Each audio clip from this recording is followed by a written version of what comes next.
ನಮಸ್ಕಾರ 30 ನಿಮಿಷ 30 ಸುದ್ದಿಗೆ ಸ್ವಾಗತ. ನಾನು ಚೈತ್ರ ರಾಜ್. ನನ್ನ ಜೊತೆಗಿದ್ದಾರೆ ನನ್ನ ಕಲೀಗ್ ನಾನು ನವಿತಾ ಜೈನ್. ವೀಕ್ಷಕರ ದಿನದಲ್ಲಿ ನಡೆದಂತಹ ಪ್ರಮುಖ ಸುದ್ದಿಗಳನ್ನ ಇದೀಗ ಒಂದೊಂದೇ ನೋಡ್ತಾ ಹೋಗೋಣ.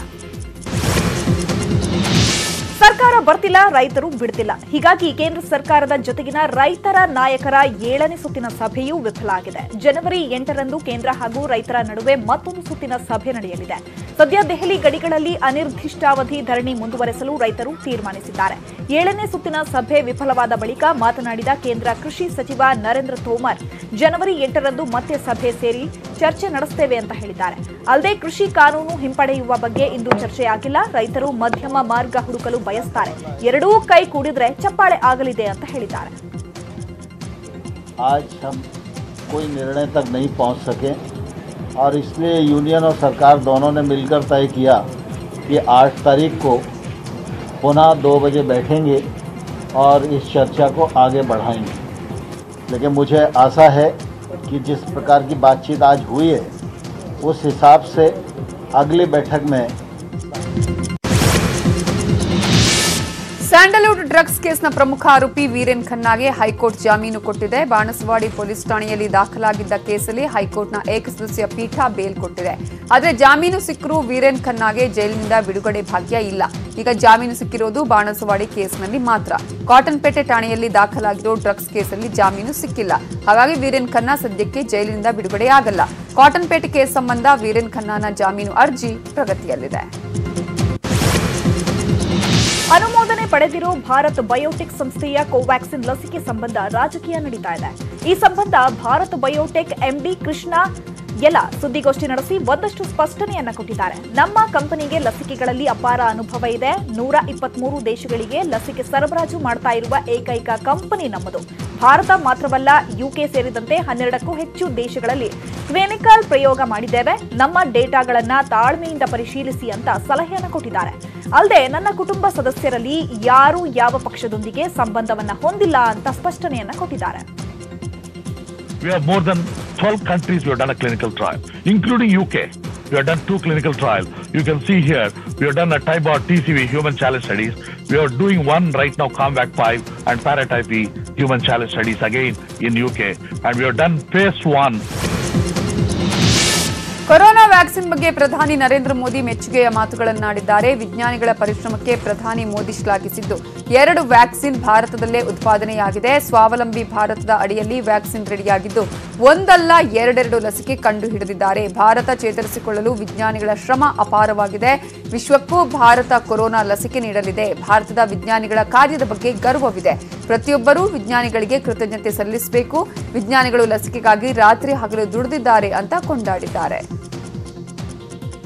भारत के वैज्ञानिकों ने एक नहीं 2 made in India Covid vaccine विकसित करने में सफलता पाई है. भारत में दुनिया का सबसे बड़ा कोविड वैक्सीन प्रोग्राम भी शुरू होने जा रहा है. इसके लिए देश को अपने वैज्ञानिकों के योगदान पर बहुत गर्व है. हर देश ಶಾಲಾ ಆರಂಭದ ಬೆನ್ನಲ್ಲೇ ಚಿಕ್ಕಮಗಳೂರು ಜಿಲ್ಲೆಯಲ್ಲಿ ಕೊರೋನಾ ಶಾಕ್ ಕೊಟ್ಟಿದೆ. ಜಿಲ್ಲೆಯ 3 ಶಿಕ್ಷಕರಿಗೆ ಕೊರೋನಾ ಸೋಂಕು ದೃಢಪಟ್ಟಿರುವುದರಿಂದ ಜಿಲ್ಲೆಯ 2 ಶಾಲೆಗಳು ಮತ್ತೆ ಬಂದ್ ಆಗಿವೆ. ಚಿಕ್ಕಮಗಳೂರು ಜಿಲ್ಲೆ ಮೂಡಿಗೆರೆ ತಾಲೂಕಿನ ನಿಡುವಾಳೆಯ ಸರ್ಕಾರಿ ಹಿರಿಯ ಪ್ರಾಥಮಿಕ ಶಾಲೆಯ ಶಿಕ್ಷಕರೊಬ್ಬರಿಗೆ ಇಂದು ಸೋಂಕು ದೃಢಪಟ್ಟಿದೆ. ಈ ಹಿನ್ನೆಲೆಯಲ್ಲಿ ಶಾಲೆಯನ್ನ ಬಂದ್ ಮಾಡಲಾಗಿದೆ. ಇಂದು ಬೆಳಗ್ಗೆ ಕಳಸಪಟ್ಟಣದ ಜೆಇಎಂ ಶಾಲೆಯ 2 ಶಿಕ್ಷಕರಿಗೆ ಸೋಂಕು ದೃಢಪಟ್ಟಿತ್ತು. ಇದೀಗ ಚಿಕ್ಕಮಗಳೂರು ಜಿಲ್ಲೆಯ ಸೋಂಕಿತ ಶಿಕ್ಷಕರ ಸಂಖ್ಯೆ 3ಕ್ಕೆ ಏರಿಕೆಯಾಗಿದೆ. ಹಾವೇರಿ ಜಿಲ್ಲೆಯ ಶಾಲಾ ಆರಂಭಕ್ಕೂ ಕೊರೋನಾ ಶಾಕ್ ಕೊಟ್ಟಿದೆ. ಜಿಲ್ಲೆಯ 2 ಶಿಕ್ಷಕರಿಗೆ ಕೊರೋನಾ ಪಾಸಿಟಿವ್ ದೃಢಪಟ್ಟಿದ್ದು, ರಾಣೆಬೆನ್ನೂರು ತಾಲೂಕಿನ 2 ಶಿಕ್ಷಕರಲ್ಲಿ ಶಾಲೆ ಆರಂಭದ ಬೆನ್ನಲ್ಲೇ ಸೋಂಕು ಪತ್ತೆಯಾಗಿದೆ. ಶಿಕ್ಷಕ ವೃತ್ತಿ ಸರ್ಕಾರಿ ಶಾಲೆಯ ಶಿಕ್ಷಕ ಹಾಗೂ ರಾಣೆಬೆನ್ನೂರಿನ ಶಾಲೆ ಶಿಕ್ಷಕನಿಗೆ ಸೋಂಕು ದೃಢಪಟ್ಟಿರುವುದರಿಂದ ಈ 2 ಶಾಲೆಗಳನ್ನು ಬಂದ್ ಮಾಡಲಾಗಿದೆ. ಅಲ್ಲದೆ ಈ ಶಾಲೆಯ ಎಲ್ಲಾ ವಿದ್ಯಾರ್ಥಿಗಳ ಗಂಟಲ ದ್ರವವನ್ನು ಪರೀಕ್ಷೆಗೆ ರವಾನಿಸಲಾಗಿದೆ.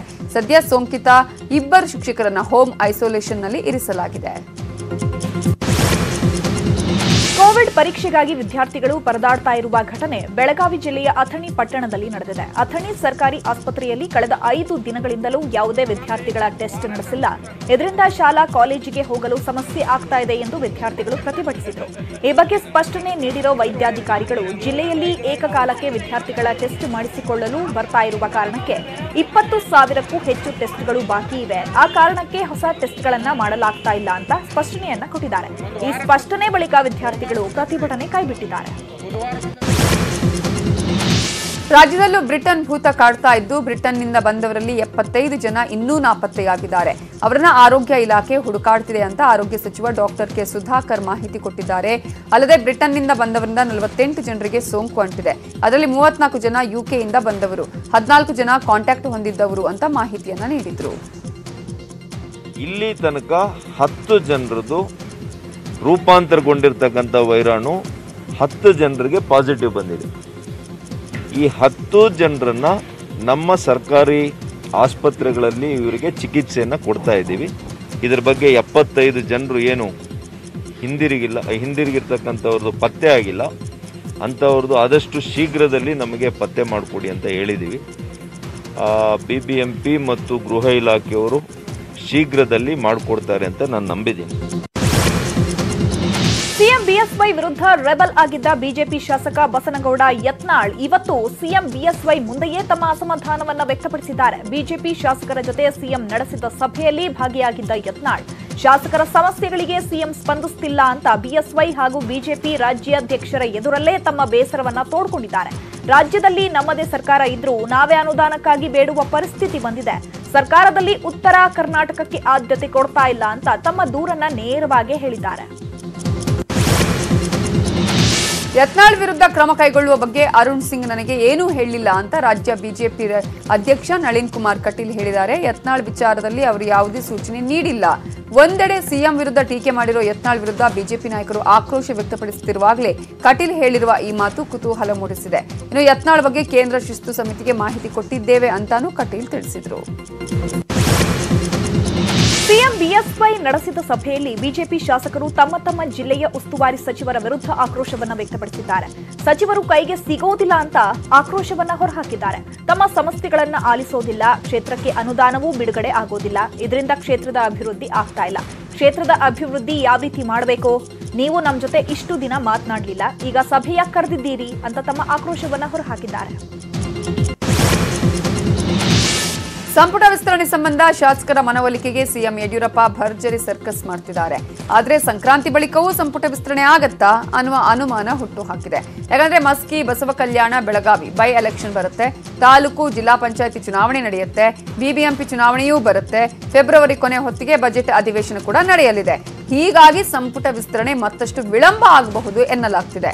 ಈ ಹಿನ್ನೆಲೆಯಲ್ಲಿ ಆಕಾಂಕ್ಷಿಗಳಾಗಿರೋ ಶಾಸಕರ ಮನವೊಲಿಕೆಗೆ ಸಿಎಂ ಮುಂದಾಗಿದ್ದಾರಂತೆ. ವಿಧಾನ ಪರಿಷತ್ನಲ್ಲಿ ನಡೆದ ಗಲಾಟೆ ಸಂಬಂಧ ವಿಚಾರಣೆ ನಡೆಸಲು ಸದನ ಸಮಿತಿ ರಚನೆಯಾಗಿದೆ. ಈ ಸದನ ಸಮಿತಿಯ ಅಧ್ಯಕ್ಷರಾಗಿ ಮರಿತಿಬ್ಬೇಗೌಡರು ನೇಮಕ ಆಗಿದ್ದಾರೆ. ಸಮಿತಿಯಲ್ಲಿ ಒಬ್ಬರು ಅಧ್ಯಕ್ಷರು, 4 ಪರಿಷತ್ ಸದಸ್ಯರು ಇದ್ದಾರೆ. ಕಾಂಗ್ರೆಸ್ MLCಗಳಾದ BK ಹರಿಪ್ರಸಾದ್, RB ತಿಮ್ಮಾಪುರ್ ಹಾಗೂ ಬಿಜೆಪಿಯ MLC H ವಿಶ್ವನಾಥ್ ಹಾಗೂ SB ಸಂಕನೂರ್ ಒಳಗೊಂಡ ಸದಸ್ಯರ ಸಮಿತಿ ರಚನೆಯಾಗಿದೆ. ಈ ಸಮಿತಿ 20 ದಿನಗಳ ಒಳಗಾಗಿ ತನಿಖೆ ಮಾಡಿ ವರದಿ ನೀಡುವಂತೆ ಆದೇಶವನ್ನ ಹೊರಡಿಸಿದೆ. ಕುರುಬರ ST ಮೀಸಲಾತಿ ವಿಚಾರದಲ್ಲಿ ಸಿದ್ದರಾಮಯ್ಯ ವಿರುದ್ಧ ಕುರುಬ ನಾಯಕರೇ ಪರೋಕ್ಷವಾಗಿ ಕಿಡಿಕಾರಿದ್ದಾರೆ. ರಾಯಚೂರಿನ ಸಮಾವೇಶದಲ್ಲಿ ಮಾತಾಡಿದ ಸಚಿವ ಈಶ್ವರಪ್ಪ, ರಾಜಕಾರಣಕ್ಕಾಗಿ ನಾನು ಕುರುಬನಲ್ಲ, ಕೆಲವರು RSS ಬಗ್ಗೆ ಮಾತನಾಡ್ತಾರೆ, RSS ಸಮಾಜ ಒಡೆಯಲ್ಲ ಅಂತ ಸಿದ್ದರಾಮಯ್ಯ ಅವರಿಗೆ ಕುಟುಕಿದ್ರು. ಕುರುಬ ST ಮೀಸಲಾತಿ ಹೋರಾಟ ಸಮಿತಿ ಅಧ್ಯಕ್ಷ ಕೆ ವಿರೂಪಾಕ್ಷಪ್ಪ ಕೂಡ ಸಿದ್ದು ವಿರುದ್ಧ ಪರೋಕ್ಷವಾಗಿ ವಾಗ್ದಾಳಿ ನಡೆಸಿದರು. ಇನ್ನು ST ಹೋರಾಟ ಸಂಬಂಧ ಕುರುಬ ನಾಯಕರಲ್ಲಿ ಗೊಂದಲವಿದೆ ಹೊರತು ಸಮುದಾಯದ ಜನರಲ್ಲಿ ಗೊಂದಲವಿಲ್ಲ ಅಂತ ಕನಕ ಗುರುಪೀಠದ ನಿಜಾನಂದಪುರಿ ಸ್ವಾಮೀಜಿ ಹೇಳಿದರು.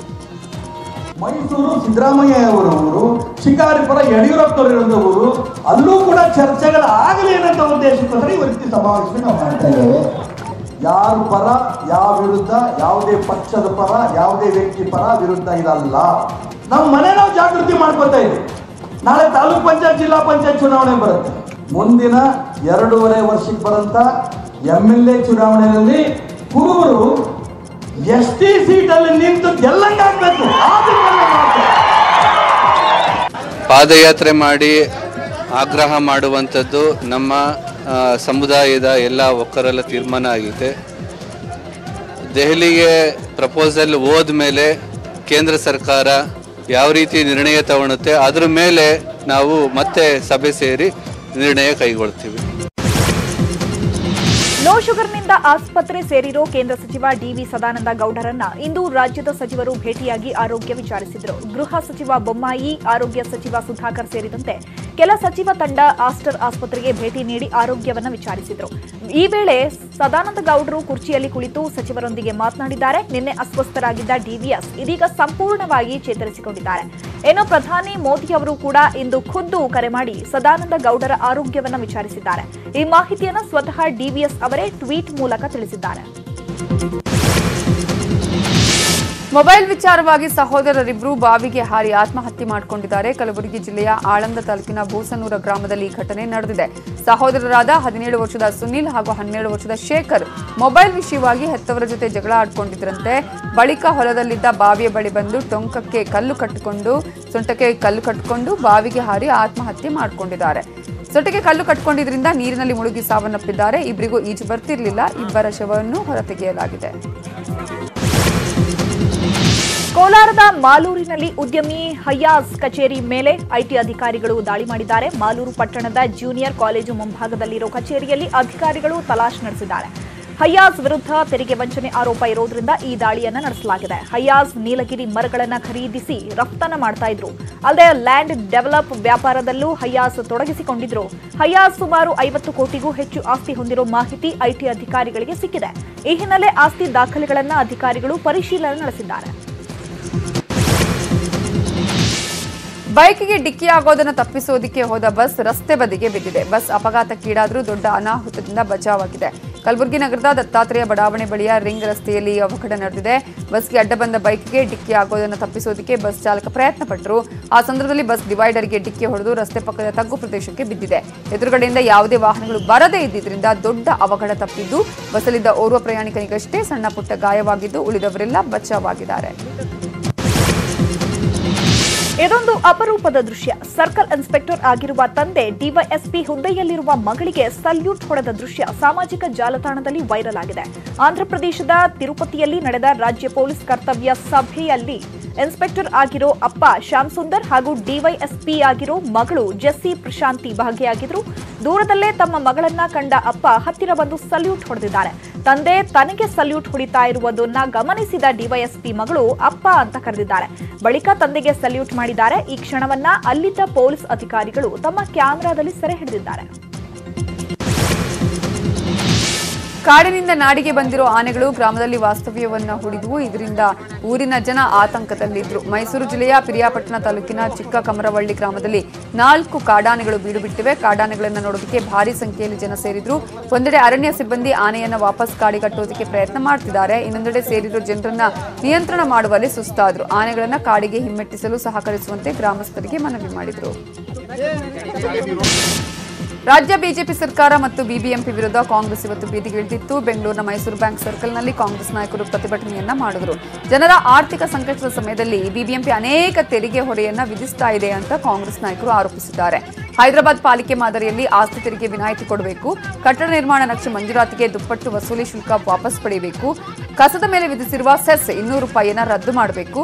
ಹೀಗೆ ಸಾಕಷ್ಟು ಬೇಡಿಕೆಗಳನ್ನು ಮುಂದಿಟ್ಟು ಹೋರಾಟ ಮಾಡಿದ್ದಾರೆ. ಈ ವೇಳೆ ಬಿಜೆಪಿ ವಿರುದ್ಧ ಕಾಂಗ್ರೆಸ್ ನಾಯಕರು ವಾಗ್ದಾಳಿ ನಡೆಸಿದರು. ಬೆಂಗಳೂರಿನಲ್ಲಿ ಕಾಂಗ್ರೆಸ್ ನಡೆಸಿದ ಪ್ರತಿಭಟನೆ ವೇಳೆ ಶಾಸಕಿ ಸೌಮ್ಯ ರೆಡ್ಡಿ ಕೆಳಕ್ಕೆ ಬಿದ್ದ ಘಟನೆ ನಡೆದಿದೆ. ಕಾಂಗ್ರೆಸ್ ಮುತ್ತಿಗೆ ಹಿನ್ನೆಲೆಯಲ್ಲಿ ಬಿಬಿಎಂಪಿ ಗೇಟ್ ಬಂದ್ ಮಾಡಲಾಗಿತ್ತು. ಗೇಟ್ ತೆಗೆತಾ ಇದ್ದಂತೆ ಒಳಗೆ ನುಗ್ಗಿದ ಕಾರ್ಯಕರ್ತರು ಗೇಟ್ ಮುಂಭಾಗದಲ್ಲೇ ನಿಂತಿದ್ದ ಶಾಸಕಿ ಸೌಮ್ಯ ರೆಡ್ಡಿಯನ್ನ ತಳ್ಳಾಡಿದ್ರು.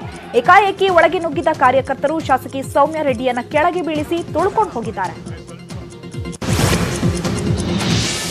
ನಾವು ಕೆಲವೊಂದು ತಪ್ಪು ಮಾಡಿದ್ದೇವೆ, ಕೆಲವರನ್ನ ನಂಬಿ ಈ ಪರಿಸ್ಥಿತಿಯನ್ನ ಅನುಭವಿಸುವಂತಾಗಿದೆ ಅಂತ ಮಾಜಿ ಸಿಎಂ ಎಚ್ಡಿಕೆ ನೋವು ತೋಡ್ಕೊಂಡಿದ್ದಾರೆ. ಜೆಡಿಎಸ್ ಯುವ ಘಟಕದ ಅಧ್ಯಕ್ಷರ ಸಭೆ ವೇಳೆ ಮಾತಾಡಿದ ಎಚ್ಡಿಕೆ, ಸ್ವಾಭಿಮಾನ ಕಳ್ಕೊಂಡು ಸಿಎಂ ಆಗಿರುವ ಹುಚ್ಚು ಇರಲಿಲ್ಲ, ಪ್ರತಿಯೊಂದಕ್ಕೂ ಕಾಂಗ್ರೆಸ್ ಅನುಮತಿ ಪಡೆದೇ ಸಹಿ ಹಾಕಬೇಕಾದ ಪರಿಸ್ಥಿತಿ ಇತ್ತು ಅಂತ ಹೇಳಿದರು. ಇನ್ನು ನಿಖಿಲ್ ಕುಮಾರಸ್ವಾಮಿ ಮಾತಾಡಿ 30 ಜಿಲ್ಲೆಗಳಿಂದ ಜೆಡಿಎಸ್ ಯುವ ನಾಯಕರ ಜೊತೆ ಸಭೆ ಮಾಡ್ತಾ ಇದ್ದೇವೆ. ಪ್ರಜ್ವಲ್ ರೇವಣ್ಣ ನಾನು ಸೇರಿ ಒಂದು ಯುವ ಪಡೆ ಕಟ್ಟಬೇಕಾಗಿದೆ. ನಮ್ಮ ಕೈಯಲ್ಲಿ ಆದಂತಹ ಪ್ರಯತ್ನವನ್ನ ನಾವು ಮಾಡ್ತೇವೆ ಅಂತ ಹೇಳಿದರು. ಕೇಂದ್ರ ಹಾಗೂ ರಾಜ್ಯ ಸರ್ಕಾರದ ವಿರುದ್ಧ ಮಾಜಿ ಸಚಿವ ಎಚ್.ಡಿ. ರೇವಣ್ಣ ವಾಗ್ದಾಳಿ ನಡೆಸಿದ್ದಾರೆ. ಹಾಸನದಲ್ಲಿ ಮಾತನಾಡಿದ ಅವರು, ಮೋದಿಯವರೇ, ಬಡವರ ಬಗ್ಗೆ ನೀವು ಮಾತನಾಡ್ತಿರಲ್ಲ ಸ್ವಾಮಿ. ನೋಡಿ, ನಿಮ್ಮ ರಾಷ್ಟ್ರೀಕೃತ ಬ್ಯಾಂಕಿನವರು ರೈತರನ್ನ ಅಲಿಸ್ತಾ ಇದ್ದಾರೆ. ಸರ್ಕಾರಿ ಸ್ಕೀಮ್ಗಳಲ್ಲಿ ಲೋನ್ ಕೊಡ್ತಿಲ್ಲ. 6 ತಿಂಗಳು ಜನರನ್ನ ಅಲಿಸ್ತಿದ್ದಾರೆ ಅಂತ ಪ್ರಧಾನಿ ಮೋದಿ ವಿರುದ್ಧ ರೇವಣ್ಣ ಕಿಡಿಕಾರಿದ್ದಾರೆ. ರಾಜ್ಯದಲ್ಲಿ ಬಳ್ಳಾರಿ ಜಿಲ್ಲೆ ವಿಭಜನೆಯಾದ ಬೆನ್ನಲ್ಲೇ ಈಗ ದೊಡ್ಡ ಜಿಲ್ಲೆ ಬೆಳಗಾವಿಯ ವಿಭಜನೆಯ ಕೂಗು ಕೇಳಿ ಬರ್ತಿದೆ. ಈ ಸಂಬಂಧ ಗೋಕಾಕ್ ಪ್ರತ್ಯೇಕ ಜಿಲ್ಲೆ ಹೋರಾಟ ಸಮಿತಿ ಸಚಿವ ರಮೇಶ್ ಜಾರಕಿಹೊಳಿ ಅವರನ್ನ ಭೇಟಿ ಮಾಡಿದೆ. ಈ ವೇಳೆ ಸಚಿವ ರಮೇಶ್ ಜಾರಕಿಹೊಳಿ ಚಿಕ್ಕೋಡಿ ಗೋಕಾಕ್ ಪ್ರತ್ಯೇಕ ಜಿಲ್ಲೆ ಶೀಘ್ರವೇ ಆಗಲಿದ್ದು ಹೊಸ ಜಿಲ್ಲೆಯ ಭರವಸೆಯನ್ನೂ ಕೊಟ್ಟಿದ್ದಾರೆ ಎನ್ನಲಾಗ್ತಿದೆ. ಬಜೆಟ್ ಮುಗಿದ ಬಳಿಕ ಸಿಎಂ ಅವರನ್ನ ಭೇಟಿ ಮಾಡೋಣ ಅಂತ ಸಚಿವ ರಮೇಶ್ ಭರವಸೆ ಕೊಟ್ಟಿದ್ದಾರಂತೆ. ಇನ್ನು ಸತೀಶ್ ಜಾರಕಿಹೊಳಿ ಮಾತನಾಡಿ, ಬೆಳಗಾವಿ ಜಿಲ್ಲೆ ವಿಭಜನೆ ಆಗಬೇಕಾದ ಅವಶ್ಯಕತೆ ಇದೆ ಅಂತ ಹೇಳಿದರು. ಗ್ರಾಮ ಪಂಚಾಯತ್ ಅಧ್ಯಕ್ಷ ಸ್ಥಾನಕ್ಕಾಗಿ ಕುದುರೆ ವ್ಯಾಪಾರ ಶುರುವಾಗಿದೆ. ಬೀದರ್ ಜಿಲ್ಲೆಯ ಮಂಗಲಗಿ ಪಂಚಾಯತ್ನಲ್ಲಿ ಸದಸ್ಯರನ್ನೇ ಆಕಾಂಕ್ಷಿಗಳು ಖರೀದಿ ಮಾಡುತ್ತಿದ್ದಾರೆ. 20 ಸದಸ್ಯ ಬಲದ ಮಂಗಲಗಿ ಗ್ರಾಮ ಪಂಚಾಯತ್ ಅಲ್ಲಿ ಅಧ್ಯಕ್ಷ ಉಪಾಧ್ಯಕ್ಷ ಸ್ಥಾನದ ಆಕಾಂಕ್ಷಿಗಳ ಡೀಲ್ ಮಾಡಲಾಗಿದ್ದು ನ್ಯೂಸ್ 18 ಕನ್ನಡಕ್ಕೆ ಅದರ ವಿಡಿಯೋ ಲಭ್ಯವಾಗಿದೆ. ಬೆಂಗಳೂರಿನ ಟ್ರಾಫಿಕ್ ಪೊಲೀಸರಿಗೆ ಹೊಸ ಜವಾಬ್ದಾರಿ ನೀಡಲಾಗಿದೆ. ಟ್ರಾಫಿಕ್ ಕಂಟ್ರೋಲ್ ಮಾಡೋದರ ಜೊತೆಗೆ ಪಾಲಿಕೆ ಗುಂಡಿ ಹುಡುಕೋ ಜವಾಬ್ದಾರಿಯನ್ನ ಟ್ರಾಫಿಕ್ ಪೊಲೀಸರ ಹೆಗಲಿಗೆ ನೀಡಲಾಗಿದೆ. ಪೊಲೀಸ್ ಇಲಾಖೆ ಸಹಯೋಗದೊಂದಿಗೆ ಬಿಬಿಎಂಪಿ ರಸ್ತೆ ಗುಂಡಿ ಮುಚ್ಚಲು ಹೊಸ ಪ್ಲಾನ್ ಮಾಡಿಕೊಂಡಿದೆ. ಬರದ ನಾಡು ಬೀದರ್ ಜಿಲ್ಲೆಯ ರೈತನೊಬ್ಬ ಕೃಷಿಯಲ್ಲಿ ಹೊಸ ಪ್ರಯೋಗಗಳನ್ನು ಮಾಡಿ ಎಲ್ಲರಿಂದಲೂ ಸೈ ಅನಿಸಿಕೊಂಡಿದ್ದಾನೆ. ಬೀದರ್ ತಾಲೂಕಿನ ಚಿಟ್ಟಾ ಗ್ರಾಮದ ಪ್ರಗತಿಪರ ರೈತ ಜಾಫರ್ ಮಿಯಾ ಬರಡು ಭೂಮಿಯಲ್ಲಿ ಕಡಿಮೆ ನೀರಿನಲ್ಲಿ ಸಮಗ್ರ ಕೃಷಿ ಮಾಡುವುದರ ಮೂಲಕ ಯಶಸ್ವಿಯಾಗಿದ್ದಾರೆ. ನಮಗೂ ಕಾರ್ಪೊರೇಟ್ ಕೃಷಿ ಅಥವಾ ಗುತ್ತಿಗೆ ಕೃಷಿಗೂ ಸಂಬಂಧವಿಲ್ಲ ಎಂದು ರಿಲಯನ್ಸ್ ಸಂಸ್ಥೆ ಸ್ಪಷ್ಟನೆ ಕೊಟ್ಟಿದೆ. ಕಾರ್ಪೊರೇಟ್ ಕೃಷಿ ಅಥವಾ ಗುತ್ತಿಗೆ ಕೃಷಿ ವಲಯ ಪ್ರವೇಶಿಸುವ ಉದ್ದೇಶವಿಲ್ಲ. ಕಾರ್ಪೊರೇಟ್ ಕೃಷಿ ಅಥವಾ ಗುತ್ತಿಗೆ ಕೃಷಿಗಾಗಿ ಕೃಷಿ ಭೂಮಿ ಖರೀದಿಸಿಲ್ಲ. ರಿಲಯನ್ಸ್ ಯಾವುದೇ ಕೃಷಿ ಭೂಮಿ ಖರೀದಿಸುವುದಿಲ್ಲ. ರೈತರಿಂದ ನೇರವಾಗಿ ಬೇಳೆಕಾಳು ಖರೀದಿಸುವುದಿಲ್ಲ. ಪೂರೈಕೆದಾರರೇ ರೈತರಿಂದ ಎಂಎಸ್ಪಿ ದರದಲ್ಲಿ ಖರೀದಿಸುತ್ತಾರೆ. ಅಗ್ಗದ ದರದಲ್ಲಿ ಖರೀದಿಗೆ ಯಾವುದೇ ದೀರ್ಘಾವಧಿ ಒಪ್ಪಂದ ಮಾಡಿಕೊಂಡಿಲ್ಲ. ರೈತರ ಸಬಲೀಕರಣ ಹಾಗೂ ಸಮೃದ್ಧಿಗೆ ಬದ್ಧವಾಗಿದೆ. ರಿಲಯನ್ಸ್ ರೈತರನ್ನ ತಲುಪುತ್ತೆ, ಧ್ವಂಸ ಮಾಡುವವರನ್ನ ಗುರಿಯಾಗಿಸುತ್ತೆ ಅಂತ ತಿಳಿಸಿದೆ. ಅಲ್ಲದೆ ವಿಧ್ವಂಸಕ ಕೃತ್ಯಗಳ ವಿರುದ್ಧ ಪಂಜಾಬ್ ಮತ್ತು ಹರಿಯಾಣ ಹೈಕೋರ್ಟ್ನಲ್ಲಿ ರಿಲಯನ್ಸ್ನಿಂದ ರಿಟ್ ಅರ್ಜಿ ದಾಖಲಿಸಲಾಗಿದೆ. ಚೀನಾ ಸರ್ಕಾರದ ಜೊತೆಗಿನ ವಿವಾದದ ಬೆನ್ನಲ್ಲೇ ಚೀನಾದ ಬಿಲಿಯನೇರ್ ಅಲಿಬಾಬಾ ಕಂಪನಿಯ ಸಂಸ್ಥಾಪಕ ಜಾಕ್ ಮಾ ನಾಪತ್ತೆಯಾಗಿದ್ದಾರೆ ಎನ್ನಲಾಗ್ತಿದೆ. ಜಾಕ್ ಮಾ ಕಳೆದ 2 ತಿಂಗಳಿನಿಂದ ಸಾರ್ವಜನಿಕವಾಗಿ ಎಲ್ಲಿಯೂ ಕಾಣಿಸಿಕೊಂಡಿಲ್ಲ. ಹೀಗಾಗಿ ಜಾಕ್ ಮಾ ನಾಪತ್ತೆಯಾಗಿದ್ದಾರೆ ಅನ್ನುವ ಸುದ್ದಿಗಳು ಹರಿದಾಡ್ತಾ ಇದ್ದು, ಕಳೆದ ಅಕ್ಟೋಬರ್ ತಿಂಗಳಲ್ಲಿ ಜಾಕ್ ಮಾ ಚೀನಾದ ಕಮ್ಯುನಿಸ್ಟ್ ಸರ್ಕಾರದ ವಿರುದ್ಧ ಹರಿಹಾಯ್ದಿದ್ರು. ಚೀನಾ ಅಧ್ಯಕ್ಷರ ಕೆಂಗಣ್ಣಿಗೂ ಗುರಿಯಾಗಿದ್ರು. ಅದರ ಬೆನ್ನಲ್ಲೇ ಜಾಕ್ ಮಾ ಎಲ್ಲೂ ಕಾಣಿಸಿಕೊಳ್ಳದಿರೋದು ಈಗ ಹಲವು ಅನುಮಾನಗಳಿಗೆ ಎಡೆ ಮಾಡಿಕೊಟ್ಟಿದೆ. ಇವಿಷ್ಟು ಈ ಹೊತ್ತಿನ 30 ನಿಮಿಷ 30 ಸುದ್ದಿ. ನೋಡ್ತಾ ಇರಿ ನ್ಯೂಸ್ 18 ಕನ್ನಡ. ಜಾಲ ನಮ್ಮದು, ಬಲ ನಿಮ್ಮದು.